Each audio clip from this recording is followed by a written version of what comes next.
Hey everybody, it's Ron from Pick Dawgz. This is Ron's Big Shot Breakdown. We're going to go over the 4 NCAA Tournament Sweet 16 games for Thursday, March 28th, 2024. Now, if you like what you see, make sure to give this video a big thumbs up and subscribe to our channel. Don't forget to put your college basketball picks in the comments section below. And if you're looking for my best bets, including my college basketball bank shot best bet, you can find those at the premium picks tab at pickdawgz.com. Alrighty, we got some great games on the board in the Sweet 16. Here are those games for Thursday. First up, we see Clemson and Arizona. This one's going to be 7:09 Eastern on CBS in the West region.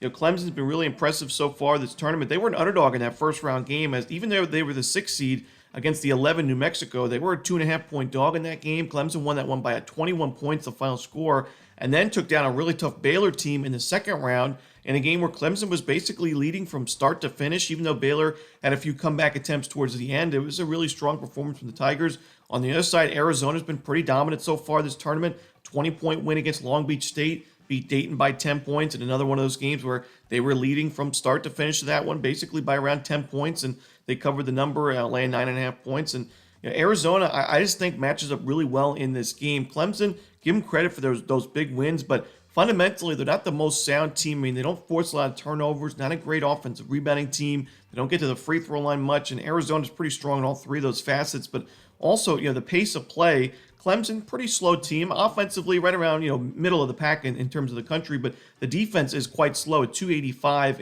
in average possession length. Arizona, they're going to look to speed this game up. They're 8th fastest in average possession length offensively, 16th in adjusted tempo. I do think that style could be, quite uncomfortable for Clemson on both ends of the court, especially defensively. And Arizona, just a potent offense. They can shoot the ball very well. They're strong on the offensive glass, strong on the defensive glass, so they should, limit the second chance opportunities. Great three-point shooting team. I just think Arizona's too much in this ball game. I give credit to Clemson for making it this far, but I think the run ends here. I'm going to take Arizona and lay the points. Next up, we see San Diego State and Yukon. This one's going to be a 7:39 Eastern start time on TBS. It's also a rematch of last year's national championship game. And Yukon, like many of these 1 and 2 seeds, they've been really strong, both straight up and against the spread. And Yukon's look dominant. They look, obviously like the favorite to win this year's championship for a reason.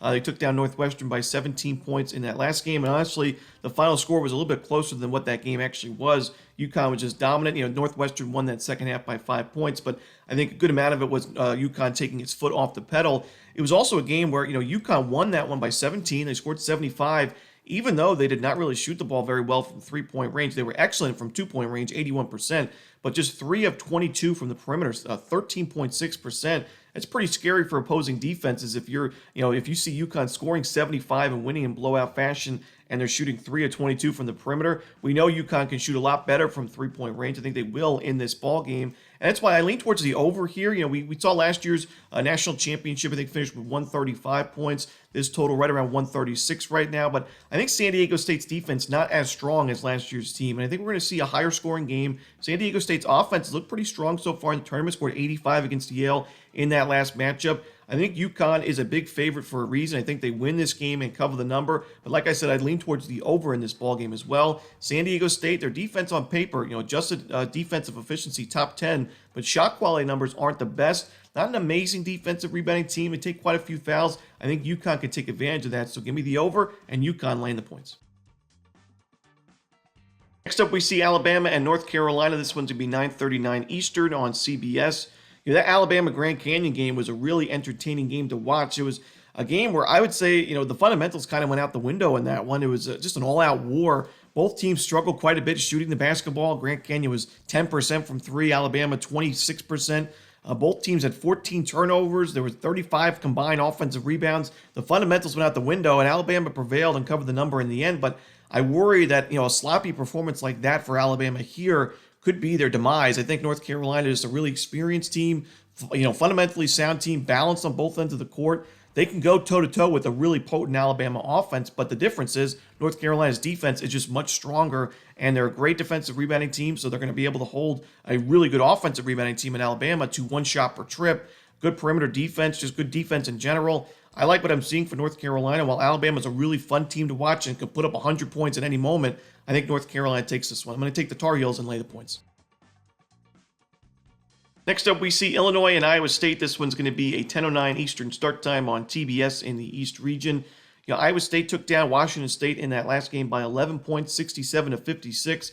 And in that ball game, they didn't play very well at the beginning of that one. We saw Washington State get out to, I think, a 7-0 run, and it looked like a game where they could have been up 15-0. I mean, they were playing the much better basketball early on. Iowa State made a lot of mistakes, but the Cyclones settled down. They found their game, and they were pretty much dominant the rest of the way and, won that game by 11, covering the number.